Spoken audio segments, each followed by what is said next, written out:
Hi friends, welcome to Industrial Topic channel. இன்னைக்கு நம்ம shield metal arc welding மிஷினை பத்தி பார்க்க போறோம். நெகட்டிவ்ல எர்த் கேபிளை கனெக்ட் பண்ணணும், பாசிட்டிவ்ல ஓல்டர் கேபிளை கனெக்ட் பண்ணணும். எர்த் கிளாம்பை ஒர்க் பீஸ்ல கிளாம்ப் பண்ணுங்க.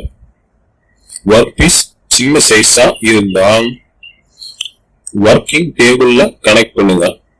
ஆர்க் வெல்டிங் மிஷினை ஆன் பண்ணி பாருங்க. டிஜிட்டல் ஆனா மிஷினுக்கு பவர் சப்ளை வருது.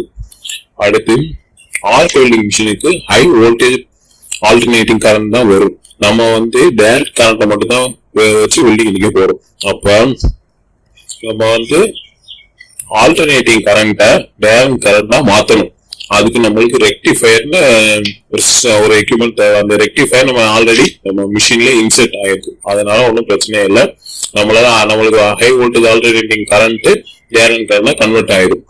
அடுத்து இது இப்ப ஹை வோல்டேஜ் கரண்ட் வருது இல்ல, இது நம்மளுக்கு ஏத்தாப்புல இன்க்ரீஸ் பண்ணணும், டிக்ரீஸ் பண்ணணும். நம்ம எவ்வளவு பவர்ல வச்சு வெல்டிங் அடிக்க போறோங்கிறத நம்ம முடிவு பண்ணி அதை இன்க்ரீஸ் பண்ணிக்கலாம், டிக்ரீஸ் பண்ணிக்கலாம்.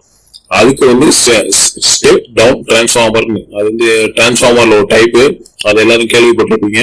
அந்த சிஸ்டம் இதுல இருக்கு. இது மூலியமா நம்மளால பவரை ஏற்றவும் முடியும், இறக்கவும் முடியும். ஓகே ஃப்ரெண்ட்ஸ், இந்த வீடியோ பிடிச்சிருந்தா லைக் பண்ணுங்க, பிடிக்கலன்னா டிஸ்லைக் பண்ணுங்க. இந்த வீடியோ பத்தி ஏதாவது சந்தேகம் இருந்தா கமெண்ட் பண்ணுங்க. மறக்காம சப்ஸ்கிரைப் பண்ணிருங்க.